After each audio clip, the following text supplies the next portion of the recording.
Guys, तो आज मैं आपके लिए लेकर आया हूँ ब्लैक कापरनेशिया। माशाल्लाह बहुत ही खूबसूरत पौधा बना हुआ है। 3 से 4 साल का पौधा है और इसके जो लीव्स निकल रहे हैं बाहर की तरफ, वो चेक कर लें कितने खूबसूरत लग रहे हैं।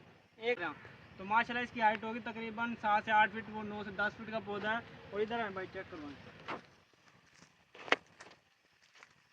और साथ में कुदरत के शाहकार भी चेक कर लें, चिड़ियों ने घोंसला बनाया हुआ है। इधर हमारे पास काफ़ी स्टॉक मौजूद है ब्लैक कापरनेशिया का। आपको वाइट कापरनेशिया भी मिलेगा। तो आप पाकिस्तान किसी भी कोने में हमसे पौधे मंगवा सकते हैं। होम डिलीवरी अवेलेबल है हमारे पास। अगर वीडियो अच्छी लगे लाइक करें, कमेंट करें, शेयर करें। थैंक यू, शुक्रिया। हमारे यूट्यूब पर चैनल बना हुआ है, उधर जाएँ, उधर वीडियोस देखें।